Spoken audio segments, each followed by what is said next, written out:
So yeah, honored to introduce our experts.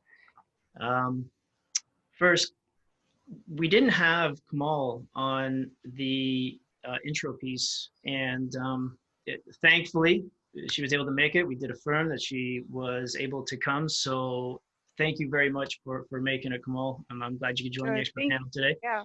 Mhm. For those in the room, Komal, she's a senior associate and project manager at HOK, and HOK is it's a global firm that designs spaces really around the needs of people in the environment. And Komal focuses really on like intentional, like true intentional design that addresses human behavior and improves overall health. Mhm. Um, she's led design efforts for major LEED Platinum projects and some net zero projects. So she's got a wealth of Right. experience. She's served on the AIA Houston board, the Texas Mhm. USG BC Regional Council, USG BC's Green Build Committee, HOK's Diversity Advisory Council and Management Board. Mhm. And she's a strong advocate for equality and inclusivity. Yep. Um, Absolutely. anything else? Anything else that's relevant and important that we should mention? No, I think you got it. I was surprised actually that you covered it all. But I'm glad to be here. And like Chad said, HOK is a large global architecture and engineering firm. As a sustainable design leader for the Texas region is what kind of my role is. And within that, I've been focusing a lot on health and wellness and, well buildings and well standards and inclusivity and diversity and how that all intersects. So I'm glad to be here and actually hear different perspectives. A lot of times as architects, we tend to hang around in certain circles and just to get a different dimension on it. It's interesting. So thank you for having us. Awesome. And yeah, it's no surprise you're in the industry because just that statement alone shows that you've got an open mind, and it's important to have a full spectrum of perspectives in solving any solution, right? So, Mary, Kate, Cassidy, thank you as well. Hello. Everybody in the room, Mary Kate is also from HOK. Um, she's a senior interior design professional there. She's got a Master of Architecture from the University of Cincinnati. She's got a Bachelor of Science from the University of Illinois. So she's worked on a wide spectrum of projects from residential to commercial, including the historical preservation of the legendary architect Franklin Lloyd Wright, his Davenport House. You've heard of him probably. Yeah. She's worked in courthouses, prisons, libraries, projects in Shanghai and Mumbai. That rhymes. I'm a poet. I don't even know it. Is there anything else there that you can throw in that I missed there, Mary Kate?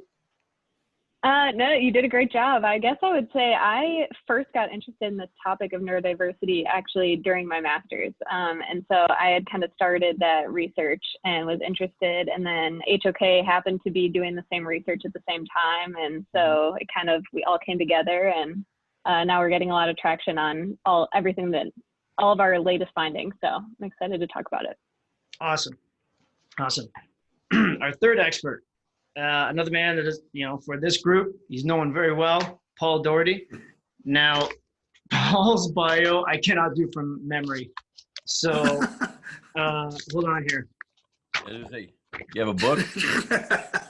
All right. So, yeah. Architect, president, and CEO of the Digit Group. So, which is a smart city design firm out of Memphis. So massive projects, large scopes. Now, what's really cool here is that I noticed when I was looking you up there, Paul, the Digit Group's smart cities are being showcased as examples of leading design at the 2020, okay, I'm going to mess this up, Biennale Architettura 2020 in Venice, Italy. My wife's Italian, and if she heard me say that, I would get crucified. How do you pronounce that? It's Architettura Biennale. Yeah, amazing. Okay. Yeah. So Paul's authored and co-authored 7 books and well over 250 published articles. He's a consultant to Fortune 500 government, prestigious AEC firms, educated at New York ILT, as well as the Harvard Graduate School of Design. That must have been expensive. He's a serial entrepreneur, and get this, so his ventures included Revit, which was sold to Autodesk in 2002, Buzzsaw, sold to Autodesk in 2001, and Tririga, sold to IBM 2011. Again, wealth of experience. He's been on the board of directors and advisors of numerous organizations, including the International Facility Management Association, where he's also the senior fellow of the Design Futures Council, which I'm sure is going to come up today for sure. He's the co-founder of AEC Hackathon. Bingo, love it. Along with Mr. Steve Holzer. Hello, Steve. Yep. Oh, good. Steve's done that. Hey, awesome. Glad you could join us there, Stevie boy. We'll get to you next. He's a contributor to the AIA Handbook of Professional Practice, the Interior Design Handbook of Practice, the McGraw-Hill Graphic Standards of Residential Construction, several white papers for the McGraw-Hill Financial Global Institute. Paul, awesome. And now we're back to I think I got enough. Awesome. Okay, good. Steve, yeah, thank you. A short introduction from yourself here. Yeah, well, I got kicked out of the digital twin, and Nathan said that Steve, you need to go to the mental health chamber. So that's, I heard that. Yeah. No, seriously. I mean, it's refreshing because I've been in these so far and more in the hardware nuts and bolts, and I think it's I just was kind of fascinated to maybe explore some of what was going on in some of these other groups for a different perspective. In this industry, especially in my past, it's always been on the nuts and bolts. How's it all fit together versus how do we all deal with each other and all of it, So Exactly. That's why I was kind of fascinated to get over here. And not only that, I follow in Paul's footsteps everywhere he goes. I'm like 4 steps behind. So Not true. Yeah. Actually, we're 4 steps together there, buddy. Yeah. Excellent. Well, thanks for joining. Nathan gave one irony, I'm heavily involved in a digital twin consortium. Maybe that's why they kicked me out of the digital twin panel. I don't know. So that's what I'm doing mostly these days. I'd lodge a complaint if I were you. Well, Nathan gave me shit last time because I didn't introduce myself. I just blew right past. So That's why I'm here. And now I got to go. So I just made sure that you were here to introduce yourself. I'm out of here. Good job, Chad. Awesome. Thanks for checking in. I'll just do a quick minute then. Man, where does my story starts just as that small skinny kid who was bullied, and I came from a police and military family who really encouraged me to kind of stand up for myself, and even if it meant getting hurt. That resulted in me getting onto a wrestling team, and which spawned into 30 years in the combat arts and a career in policing. So I became a police officer, and in a really weird turn of events, I somehow got into construction technology. It was odd. But with my background mixed with construction technology, I started, I work at a company called Plexxis Software. So we make software specifically for subcontractors. And then the two worlds kind of collided, and I started teaching a course on high performance during chaos and critical stress. So really how to perform under pressure. That's how I got involved with the Construction Focus Coalition and in the mental health sphere. So that's kind of why I'm here moderating this session. And it's, just when you think you know a lot, you meet people like Mary Kate and Paul Doherty and Komal, and you realize how little you know. So I'm really excited about today. Now, let's just jump right into it. Mary Kate, neurodiversity is really at the core of what we're talking about today. So if you could just give us your best overview of what it is. Yeah, definitely. I think when we started researching neurodiversity and kind of diving into this topic, it all started with a client specifically coming to us and asking, how do I accommodate the workplace and the actual design of the space for one of our employees who has ADHD? And so it started kind of at that smaller level. And we also were, looking into this topic and what are the design components of that? And we started designing specifically for people who had conditions like ADHD or being on the autism spectrum. And, you know, we were designing for neurodiverse spaces based on those specific diagnoses. And what we realized was, you know, there's a whole spectrum when we talk about neurodiversity. And it really doesn't have to just do with, you know, that specific condition of a very specific neurodiverse condition, but it really affects everyone. So being neurodiverse or on the neurodiverse spectrum really just means that you're someone who has some kind of sensitivity to sensory stimuli, which really is everyone. But I think what we find is, you know, everyone is gonna prefer a place that's, you know, louder or quieter. We all have our different preferences when it comes to sensory stimulation. But we found when we were designing for a specific diagnosis, like the autism spectrum, that helped us really design for the acute details of, you know, what the design implications were for these needs. So I guess when we talk about neurodiversity, we're really just talking about any kind of sensitivity to sensory stimuli. And we think about it as a range. We have a spectrum that we like to talk about from hypersensitive to hyposensitive. Hypersensitive being people who, you know, are the most sensitive to any conditions like light, sound, smell, textiles, the feeling of something. And then on the other end, hyposensitive, people who actually prefer more sensory stimuli. They like to sit out in the open part of the office, louder music, have people all around them, you know, more smells, more sounds, all of those sensory inputs. So we think about it on that range. And I guess that's when we talk about neurodiversity, that's what we're really talking about there, is that range. Awesome. Last time we spoke, you brought out a statistic that was quite staggering about the fact that a lot of people who are neurodiverse don't even know that they're neurodiverse. What was that statistic? Correct. Yeah, so we found that 1 in 8 people are actually neurodiverse, but then that less than 50% of those people actually know it about themselves.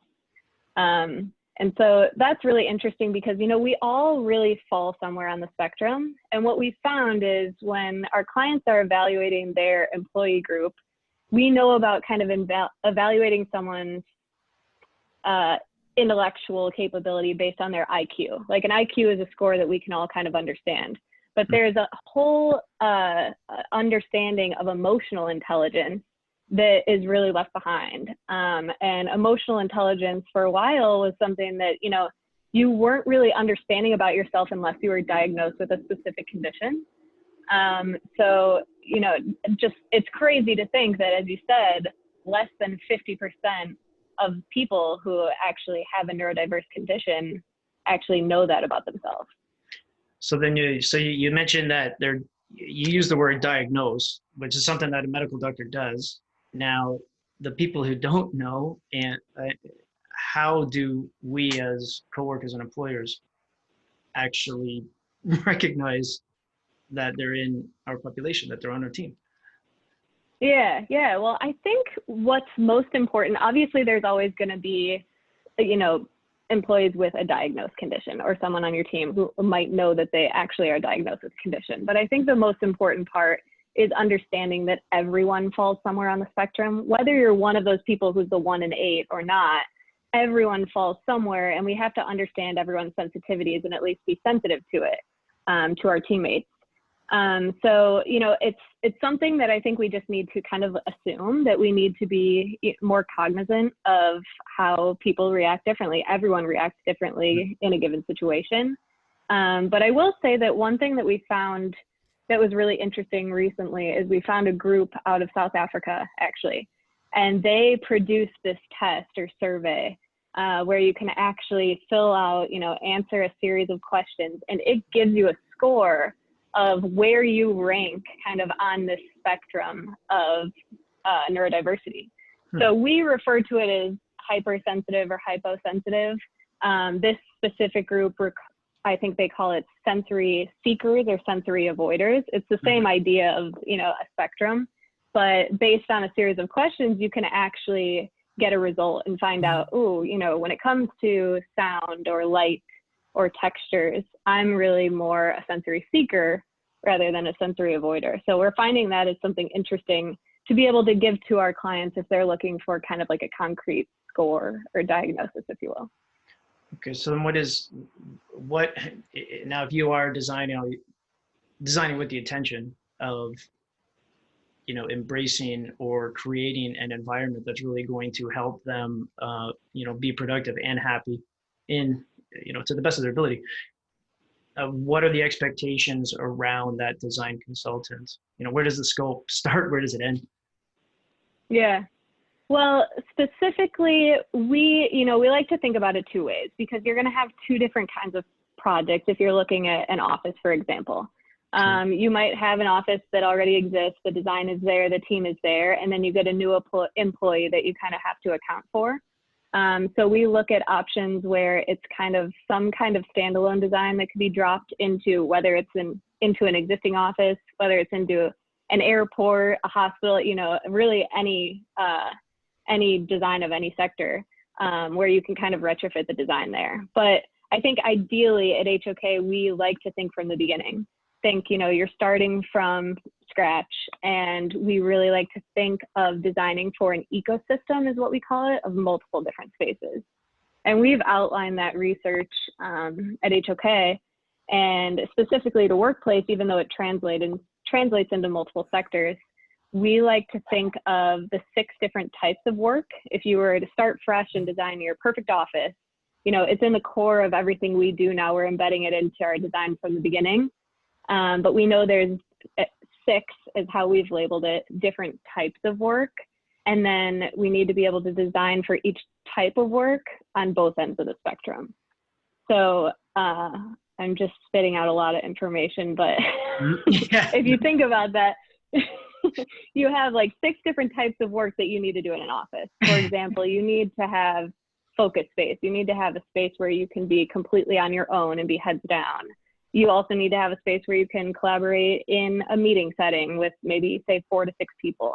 And then you need to have a setting where you need to be in a, you know, all hands meeting with the entire office in a group of, you know, 40 to 100, whatever it is, a more social setting. So those are all different types of conditions. We look at 6, and then we say for each of those, there has to be a design on the hypersensitive end and the hyposensitive end. So it's actually interesting, because when you think of an office, you think of a focus booth, right?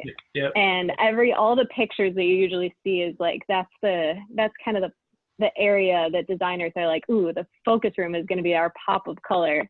And it's a focus room for you to be able to really, you know, concentrate and have heads down time. And it's like a neon green, crazy room that's not relaxing. It's stressful, but it's a cool design element. So you might want to have one of those, but you might want to have another one that, you know, is calming, a much more muted color, better textures, more comfortable furniture, something like that. So, that's a good segue, actually. So you're, you know, up until we've been talking about, you know, the individual, kind of the micro level, accommodating the individual in their diagnosis. And a lot of people, when they think of wellness and mindfulness and all that, they get hyper focused on me, internal, but we're all a part of a group or a family or a team, and from that perspective, mindfulness can often be misunderstood. That kind of brings me to you, Komal. Sure. You know, can you dig deeper into? Right. Yeah, to make sure that we're covering. You're talking about full spectrum. Yes, absolutely. Thank you. So, you know, when we talk about mindfulness, the first sort of thought that comes to our minds is like focus and meditation and sort of an inward looking. But that is, while it falls into the definition of mindfulness, what we're talking really is about personal mindfulness, right? So that's like deep, meaningful concentration, focus, inner reflection, and meditation. Like you might be absolutely personally mindful and sitting in a group of 5 people, but oblivious to what's going on in your surroundings, right? That's personal mindfulness. And there's group mindfulness, which is what we really want to achieve at the end of the day, which is intentionally paying attention with openness, curiosity, and kindness and empathy, like actually wanting to hear what the other person, or wanting or listening to the other person. You know, how many times you've been in a room where you know that there's 5 people sitting there and 4 of them are already thinking about the next thing they want to say, right? Mhm. Without actually listening to what the person is saying. Like we've already made up our minds on a certain thing we are, and I can see everyone nodding, so that's great. Yeah. It's not just me. So I think really what we are trying to create through our power of design is creating spaces that allow for these spatial interactions, you know, allow for being mindful, being there, being present, uh, and with the sort of the connection between sensitivity and heightened sensitivity right now, especially, we are talking about a third kind of mindfulness, which is about the peace of mind, right? Like where we, you know, we are also sort of sensitive to our surroundings right now, that we're consciously aware of where we are, what we're doing, who's around us, how, you know, everything. So how do you also address that mind, peace of mind part of it, so you can actually be mindful in a space, in a group situation as well. So, So okay, so I work closely with a lot of specialty contractors. That's our business. And okay. I'm picturing, I'm looking from their perspective right now, and I'm picturing, okay, hold on. So we got to build 2 types of spaces for Right. every type of focus. We have a full spectrum of diagnoses to accommodate here. So from the design perspective, it's great. You can build it into design, build it into the building, but then when it comes down to the actual construction and the constructability of this, there's got to be resistance. There's got to be challenges here. What type of challenges do you see when it comes down to the constructability of this level of accommodation? That's for me. Yeah. Okay. You know, honestly speaking, I would say from a construction perspective, it is not different at all than designing to intent, right? Like the way we address this topic is, Mary Kate was talking about, it's about, you know, stop, if we give ourselves a minute and stop thinking about it as just diversity, but focus it on inclusivity. You know, what we are essentially creating is spaces that are inclusive, that allow anyone to thrive. That doesn't matter what your disability, what your, you know, sensitivity is. It's like you're all on this end of the spectrum. So from a construction perspective, it is no different than designing a simple office or a complex healthcare. It's all, you know, it's all in there, right? The design is in the detail. So if we've thought through our process and our design, I think it's honestly, I don't see why there would be a pushback on that front. Mm-hmm. There might be a pushback in terms of, you know, incorporating this amount of diverse spaces, you know, in a situation, in a concept. And that's kind of where we work about, like, your employees or the people in working in a space. 80% of the money goes to people, right? Like, so we really believe that flexibility and adaptability is the new normal. So if we are designing that, or there is no new normal, right? Like flexibility and adaptability is something we need to have. Takes it We over. have to create spaces that are nimble, that are, you know, have to be adaptable, morphable. So it's almost like there's a business case to it. And the construction industry, just like the design industry, is kind of evolving to that and adapting to it. So, Well, yeah, you know, it's funny. I've never been diagnosed, but after listening to that stat, I'm thinking, you know, I may be one of those 50%. And I think that the 3 squirrels that have ran by during this meeting, I think they'd agree with me as 2. So it's you know, I think the elephant in the room is cost, but I'm hearing you correctly. It's still, the space is just a more intelligently designed space, more effective. And if you're making the employees happier, and if you're making them perform at a higher level, then the ROI is there. Mm-hmm. Yeah, and that's what's interesting, Chad, because we you know, we got a lot of designers involved in some of this research, and we started talking about it and explaining what neurodiversity is. And they were like, oh, well, some people were falling into the trap of, I'm not neurodiverse, but if I was, I might do this or that, or I might prefer that. And then we administered that survey I was telling you about to, I think, about 15 to 20 of our designers, and they came back like all over the place. And so what we like to think is like, when you design for the extreme, the mean benefits. So that's kind of, it was interesting to find that people are like, oh, I do have specific preferences. I just am not diagnosed. Mm-hmm. So I then, have a question. absolutely. Question. And by the way, I never had a label to put on this before. I went through this candidacy process for a position I ended up not taking a few years ago. And it was almost 2 days of various kinds of testing, sociological, IQ, intellectual, I mean, all this. And that guy, it came back and he said, whatever you do, he said, you've got to figure out a way to spend 40% of your time locked up alone and 60% of your time interacting with other people. So I guess that's really what you're calling neurodiversity. And this falls back that was my true nightmare of an office. I don't know if you guys realize that or not. That's WeWork. And that is my full-on nightmare, you know, sitting in a glass fish bowl with a concrete ceiling and concrete floor with 20 other people in and you can hear my voice. So, you know, it was, anyway. But what I was going to ask is, how do you apply this? For me, it's easy to think about this in an office setting, but how from a design perspective, how would you address this, or have you found out, like in medical or in hospitality and all these other design disciplines, or excuse me, use case disciplines for facilities, is it able to be done? You know, I mean, I couldn't figure out how that would happen.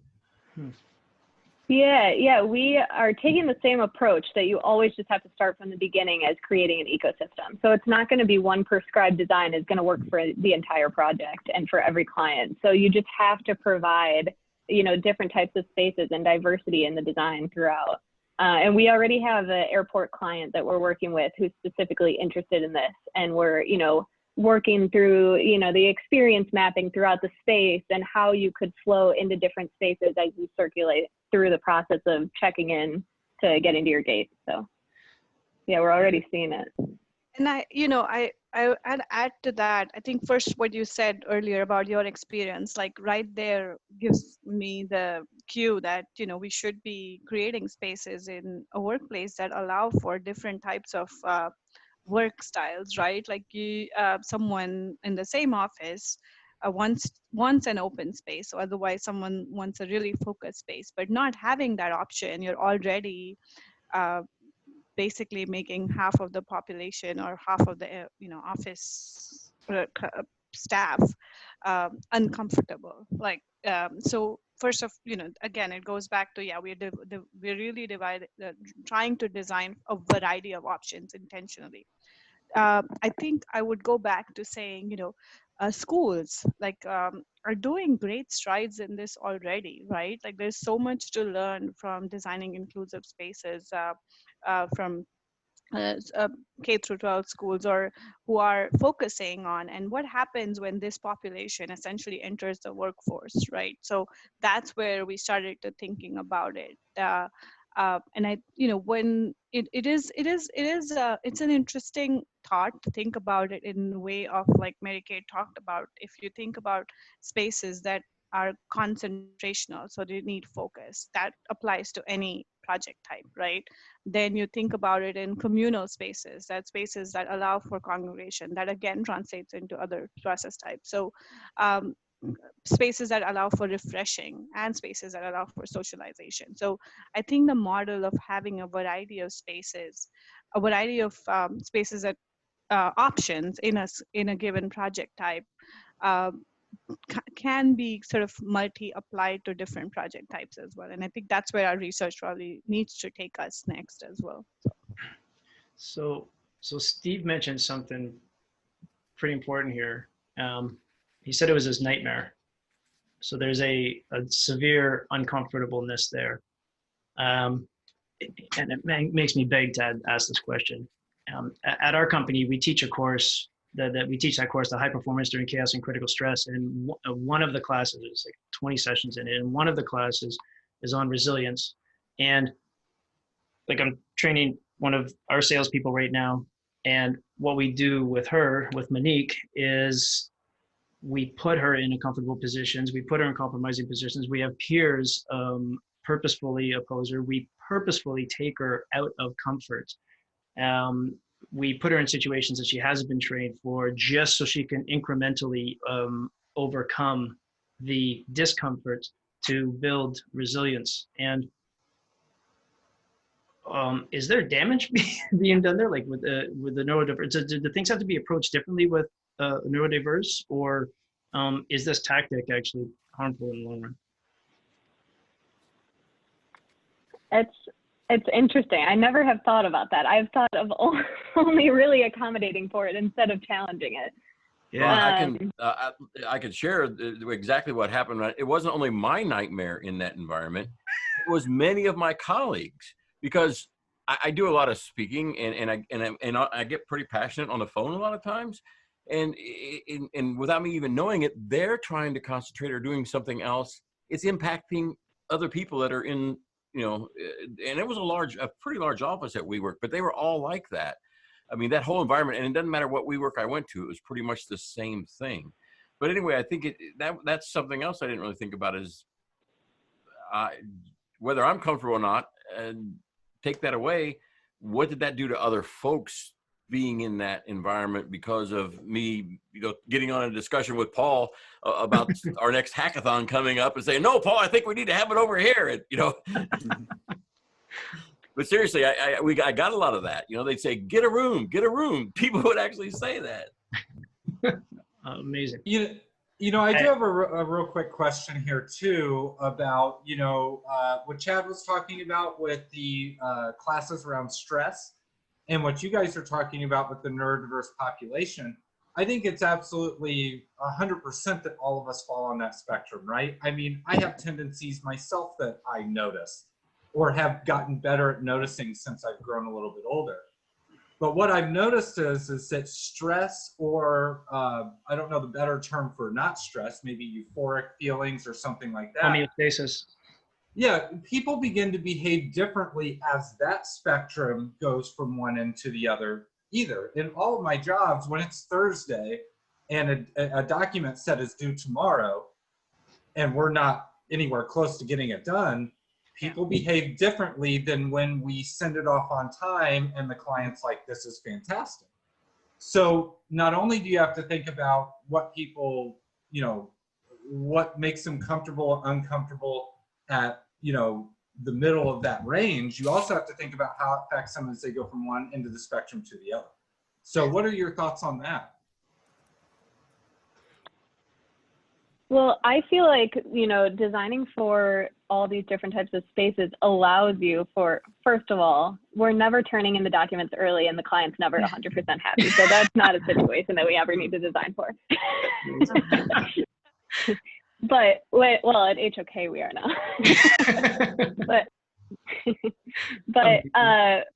I feel like, that's inevitable. There's going to be the times at work when you're just stressed out of your mind. And when you're really stressed and, the pressure's on you and you're forced to sit out in your workstation in the open office or in Steve's work cafe with people buzzing around you, and the internal stress and your voice inside of your head is screaming and everyone's screaming around you, it will only help to be able to have a space that's more conducive to, your personal well-being, because that's something at least you can control. You can't control the deadline, but being able to find a space that can actually help how you actually feel as your personal mindfulness or well-being. And then just one more small thing that I wanted to bring up about the actual design and construction, right? If construction and design budgets had endless amounts of money, you could design a space big enough to accommodate all of these scenarios without, and giving everyone the space to be in at any given time. But we all know that that isn't possible either, right? So, in the situation of like stress moving back and forth, you know, so at my old firm, when we were, you know, in that situation that I described earlier, everyone wanted the quiet space at the same time. Everyone wanted the happy open space at the same time. So how do you accommodate simple things like how much square footage you dedicate to each one of these spaces as you design the building? That's a challenge. Right, yeah, and that's an important distinction because I talked about, you know, one element being able to retrofit a space versus starting from scratch and being able to do it in an ideal world. We actually are, you know, we took place in this design competition, which we're moving forward to the next round, was a furniture fair in Germany for next year. It's not happening in person anymore due to COVID. But what they were challenging was for us to actually produce a manufactured piece that could be dropped into any space, whether it's an office, an airport, a school, and it's more of a high-tech solution. So instead of starting from the beginning and, you know, having the perfect construction budget and scope and area to be able to make everything perfect and have this great ecosystem, we also are looking at the high-tech solution, which we're calling the multi-sensory zone, and we're currently working on, where it's maybe just a room where the rest of your office sucks, but you can go into there by yourself or with multiple people, change the lighting, it's all high tech, you know, change the scent, change the acoustics, change the material throughout, music, you know, whatever it might be, so that you can create whatever is a peaceful setting for you to be able to produce whatever work has to be produced. I also want to add, you know, you talked about like you don't have that much space, but it's always the spatial is not always the solution. It could be acoustic too. Like, you know, we work in a fairly open office, Steve mentioned, but nobody has ever felt that challenged because of the way the acoustics are designed to talk loudly or, you know, to discuss whatever they want to in a day. So it really depends on it also, you know, how do you apply that in a small space? You know, there's so many senses that you can touch. You know, there's a sense of touch, there's a sense of hearing. So the solution might look different in a area where you have this whole big space that you can work with, or versus like Mary Kate said about a small. So there's lighting, that's a big part of it. Access to, as a sustainable design leader, access to biophilia or nature, like how you combine that within the space.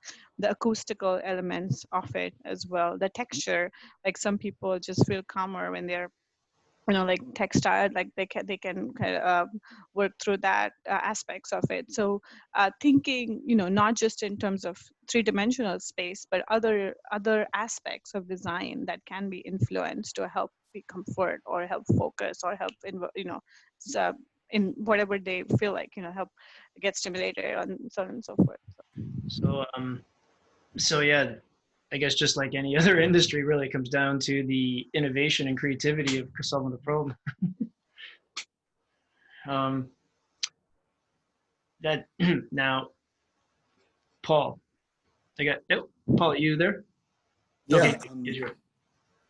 So we've been talking. We've kind of moved from the, you know, micro individual level right through to the team, group, outward perspective. But your large-scale smart city developments are literally great examples of how real estate, like how areas, real estate conform to humans, and really add storytelling and design, like from a mass macro perspective. Do you have a real practical experience that you can dig into with us? Sure. How much time do we have? About like 3 minutes or something? No, we got like 15. Oh, fantastic. Good. Cool. Yeah. Because this conversation was going really good. I didn't interrupt. That's awesome. This is. I feel like the kid that's going to do a cannibal in like the adult pool party right now. So this was so good, you know, the way things were going. But yeah, city scale, right? So what's great to hear is organizations that are influencers like HOK really have a dedicated staff with experts being able to look at this thing. My thesis in school was architecture as frozen music, taking the idea of geometry and Komal, like we also saying, then the idea of light and sound and the sensory perceptions of moving through space while you're also moving through time, and that's music. You know, so my thing was to take Baroque style and match it up with Bach. I took Stravinsky's Rite of Spring and matched it up with Le Corbusier. I took Talking Heads and matched it up with Richard Meyer. And what happened was the mathematical ratios and quotients were perfect, perfect. Not even close, like, well, you know, we can fudge this thing. So it really started me off in an entire career of trying to understand what are these subtle influences that can happen that you can weave into the built environment that make people feel like either I like the space or I don't like the space, right? And now that finally, not only as a society, but as an industry, we're starting to have conversations that normally wouldn't have happened, like things like neurodiversity and understanding that differences of people are not meant to divide us, but to bring us together. Right? Mm-hmm. Now, I have a responsibility of designing spaces that are upwards of 850 acres and above, upwards of 5 square kilometers, right, of space. I have 3 under construction right now, which are scaring the hell out of me because, you know, there's a lot of talk about, well, you know, what do we do with safe environments, right? Just to make sure that all this comes into play, along with how do we make this inclusive, not just with individuals, but also of need in our time of the age of pandemics, right? So again, we can make things like bubbles, or we can actually be more inclusive. So part of the learnings that I had after doing my thesis was I joined up with this group called the Design Futures Council. It was co-founded by Dr. Jonas Salk, the virologist behind the polio vaccine.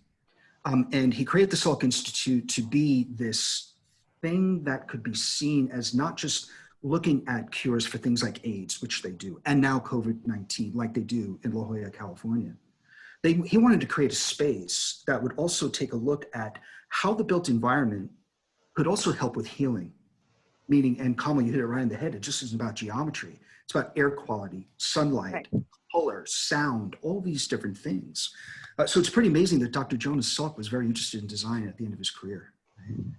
So he hired Louis Kahn to do the Salk Institute, right? Which, if you go there, it's mind-numbingly gorgeous, right? Just from an aesthetic standpoint. But when you're there, the space actually allows those researchers to do what they do best.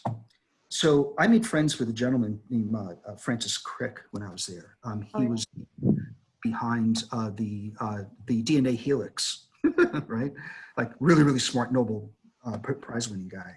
And until he died in 2004, we kept in touch because what I was fascinated was what his focus was at the Salk Institute with the guidance of the Design Futures Council, which was to scientifically identify the soul. Now we're starting to get somewhere. Because now imagine if we can understand music as a way of mathematically creating space, imagine now bringing in a scientific way of discovery.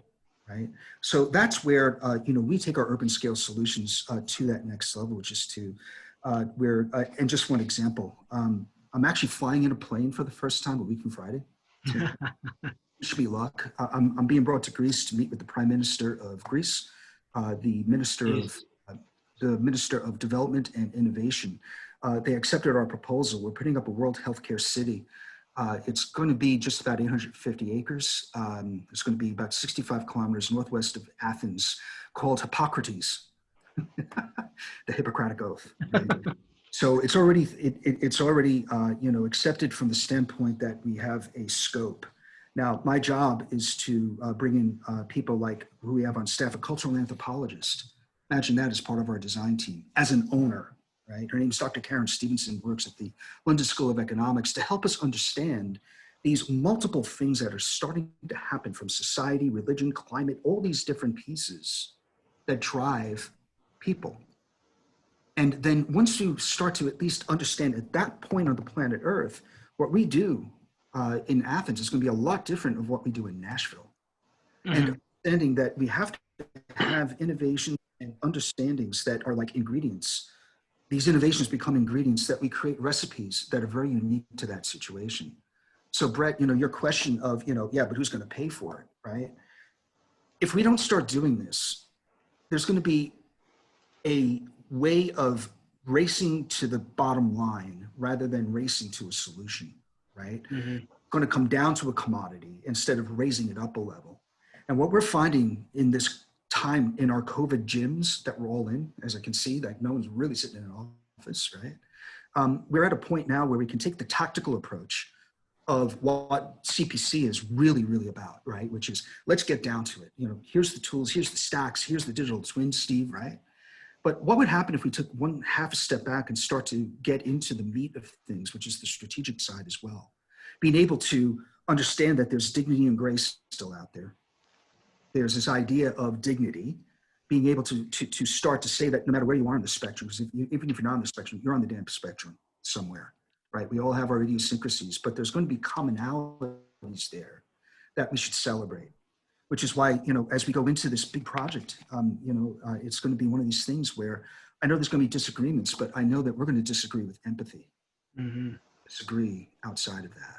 So that's where we're at, you know, trying to say that we have a silver bullet about how this happens. No, it's not. You know, Mary Kate and Komal, I wish you all the luck in the world, because what you're on is on the cutting edge of trying to bring the soft side of design and architecture into the real built environment of where, you know, like Travis plays and others that are really, you know, boots on the ground trying to build the built environment. I think we have the beginnings of a dialogue, a narrative that can happen that goes beyond contracts and understanding about how to make sure that we have a accommodated environment to exchange information. That's important, but we also have to understand that the communication part is just the beginning. It's the understanding and the empathy that we have to start bringing forward. So that's our perspective of this big elephant.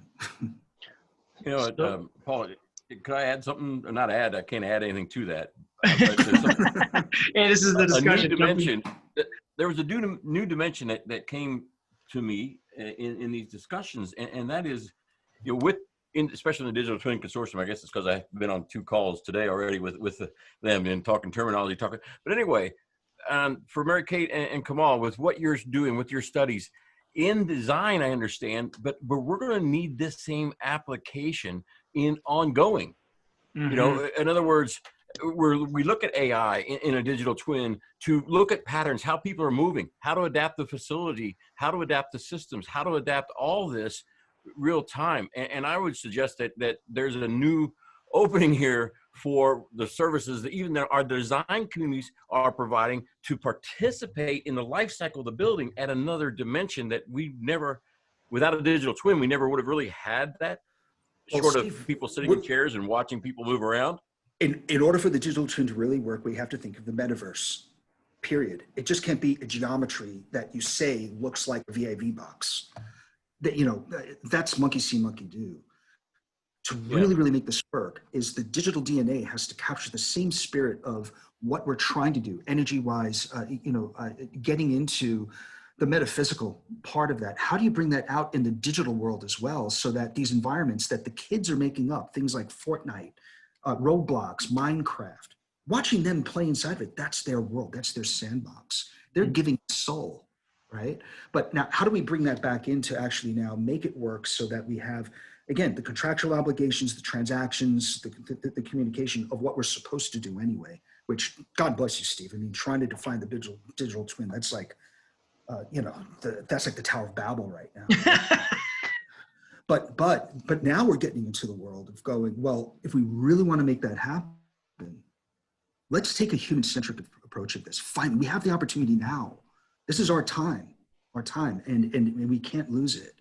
Because if you start showing it and we start showing those wins, no matter how small, you're going to get buy-in and trust. And I think that's really where we're at right now, is how do we gain that trust? How do we make sure that people understand that the digital twin, that when a VAV box is supposed to be there, it really is there. And we're moving beyond, like freaking as-built drawings, which are a freaking joke, that they're real, so that we then, again, are responsible for the handoff from design to construction to operations. Because I'm telling you right now, the facility managers, the number 2 complaint after it's too hot or too cold is, where the hell's my crap? Because I can't trust the drawings, I can't trust the model, and I'm spending more time trying to find out where my assets are to try and fix something than knowing where they are. So maybe this is a good question for you, Komal, then, because establishing the trust, we got to take a step back and start the conversation, because everything starts with a conversation. And the majority of the population, the majority of the contractors, the majority of people in AEC are not having this conversation. So how can we advocate to get the conversation started? that's where trust is going to go from. So help us at the in the So trenches. I think what you're talking about is really making a business case for it, Mhm. right? And I look at this as no different than the ADA was in the 60s and the 70s. You know, it's like you're talking about those disabilities and not these. So if people is the chief currency of your business and you're not really investing in that currency, you know, we have seen in this past 6 months that everything can be replaced other than your people, right? And how Mhm. they work. And so that would be my biggest argument. And as part of this research, there's also, if you can go on our website, that we're looking at trends affecting neurodiversity towards 2030. And they basically point out in the whole same direction about what I just mentioned, you know, like the ADA, like that I'm sure that sounded like a very challenging idea at that time, but right now you cannot even think of it. It's the law, right? So Mhm. why is it not this way? Why should someone be not allowed to function to their fullest potential because their mind works in a certain different way? That's kind of, you know, looking at it as people being a chief currency of business is the bottom line there. Now there you go, having to be so logical. Go figure, eh? We got a labor shortage in the industry. People are the chief currency. So why would anybody focus on their chief currency? Very good point. I love it. Anyone else have? We've got maybe maybe a minute or two. But are there any quick questions? Yeah. We got the experts here. So Yeah, someone say quick something question. brilliant so Nathan can cut us off. yeah.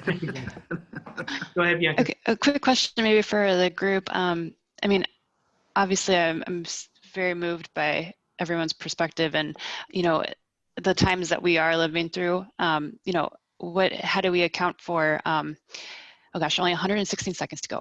You know, with remote work, but also like when we get back to job sites and now everyone has to be 6 feet apart and like the construction job site's so different. Maybe that's something we could think about for the next session, but I mean, it's kind of There's a lot being done around that right now. You know, designing for the job site.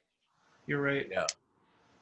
You're 100% right. It's Yeah, what we've been looking at right now with the on-site stuff are pretty strategic things that we're writing actually into our general conditions, which is to eliminate uncertainty. Because if you think about the localization of our industry, like let's say Chicago, right? Your teams, there's going to be certain, you know, foremen, supervisors that go to 3 or 4 different sites in a day. And one site may have 6 feet and they may have the, you know, the touchless thermometer, where another site be hey willy-nilly. So as an industry, we have to start establishing a unified culture around eliminating that uncertainty because it's not fair to the workers, right? Right. Plus seeing the growth of remote and wearable tech, you know, being able to have a device on you that buzzes when you're less than 6 feet. All these little things, they're like playing small ball. It's not home runs, but you know, it's a start. But yeah, it's a great topic. that's sorry, go on.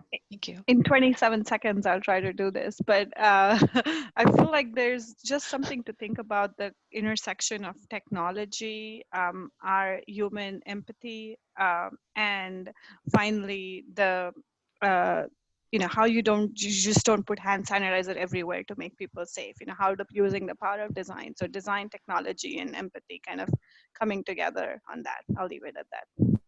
Sweet. That's a lot of people. How many of these folks were mid-sentence when that happened? I try and provide warnings every time, and every time people want to take it right down to the wire. Chad, excited to hear what you guys discuss, especially with the future of workspace design, because I constantly see myself trying to gain mindfulness by staring at white walls, but hopefully we have better opportunities. Awesome. Yeah, this was a great conversation, entertaining. Except that Travis Voss guy just kept on interrupting and just hijacked the whole thing, man. Who brings that guy? Oh, just kidding you. Now, it was excellent. Thank you to the experts. You guys are great. Neurodiversity. So it is becoming a hotbed for conversation. One of the things that came up that was really compelling was the fact that about 1 in 8 people are neurodiverse, and about 50% of them don't even know. Now, what is it? Basically, any type of cognitive atypical condition like ADHD, which probably everyone in this group has to some extent. Yeah, Nathan's putting up his hand. The autism spectrum disorder, dyslexia, Tourette's, basically anything that contributes to a sense of hyper or hyposensitivity to your environment. So technically, almost all of us could be on it from some extent. And the fact that 50% of people are undiagnosed and don't even know that they have it is a concern, especially when you consider that we're in a labor shortage and people are the biggest asset in an organization. So making sure that people have the environment that they can perform in should and ought to be a top concern of any organization, not just for productivity reasons and ROI reasons, but it's the right thing to do. So that became front and center of our conversation.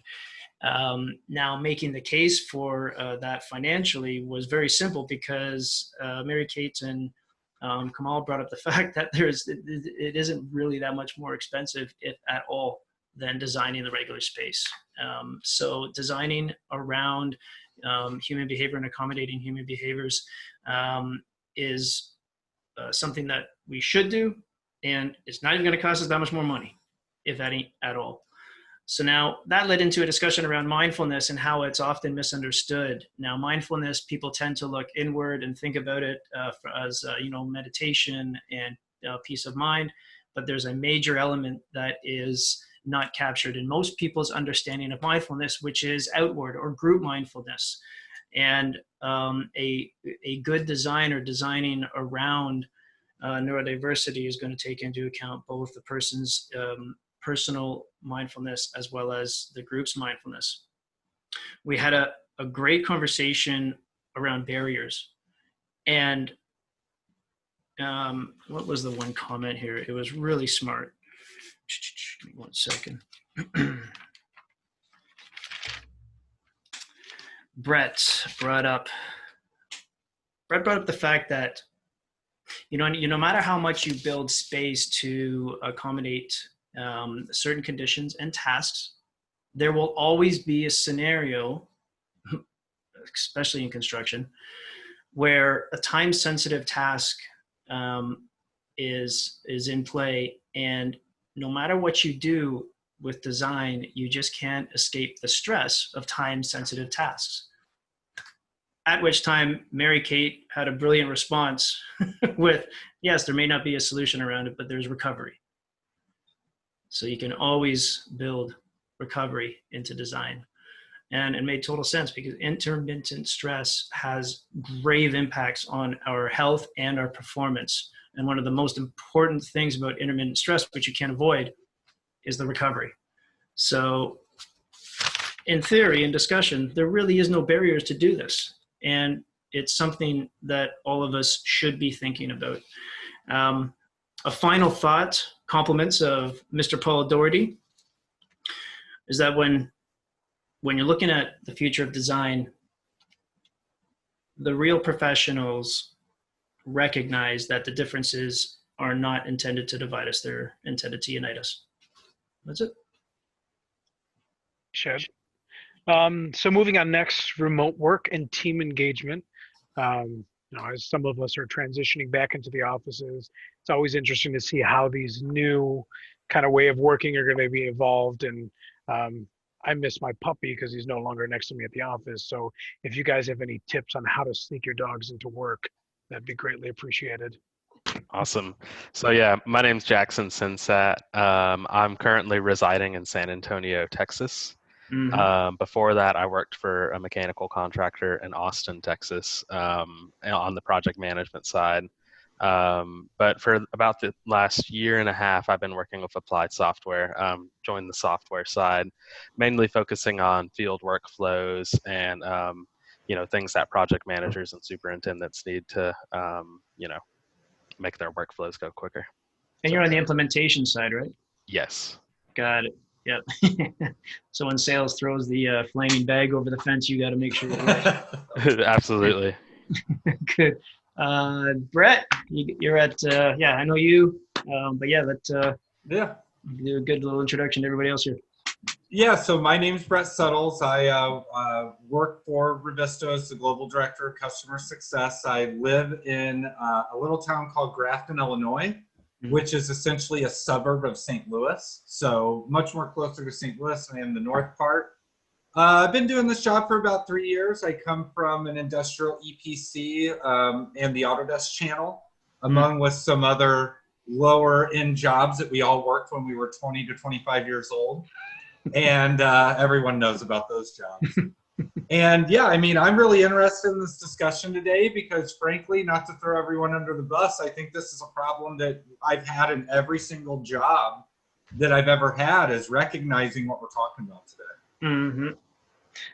Yep, Austin. And on the earlier one that we had, I mentioned it. It's funny that you say that because I was embarrassed that after all of this time in the industry, I never even knew it existed. I never knew it was a thing. So I was embarrassed to say that. So this has been enlightening for me, and it's been an awesome experience. And it's amazing that we're just getting the conversation going for that exact reason that you pointed out. Yeah. Travis, welcome aboard, brother. Hey, how's it going? Awesome. You're not a stranger, but in case there's anyone in this room who doesn't know you, tell us. Travis Voss. I'm with Helm Mechanical, formerly known as Mechanical Incorporated here in Northwest Illinois. I'm probably pretty much straight north of Brett, I think, for the way I was listening to you. And my role is the construction technologist, leader of innovative technologies is my title. I got routed here because I guess you guys needed a few more people, and who doesn't need to spend some time talking about mental health, right? Yeah, 100%. Bianca, I know you introduce yourself every single week, but we might as well do it again just in case some people in the room don't know you. Great, thanks, Chad. Thanks for teaming it up. It's always such an honor to be with Chad and Travis, and for everyone else on the call. My name is Bianca Coury. I'm the construction technology manager for Eagle Point Software, and also very passionate about the CPC. So for me, it's such a unique time in the industry. I studied urban design architecture, then went straight into working for a GC in New York City, and also kind of been able to see all sections of the construction project lifecycle occur. And I think woven in that is the topic of mental health and wellness. And it's something that's very important to our industry and our peers, and just very excited to dive deeper and unpack these very important issues with you all. Awesome. And your internet survived that whole introduction, so even better. It survived. Yes. It is an important topic. And if it continues to get neglected, there's going to be grave consequences, economically and, of course, mentally and physically on all of us.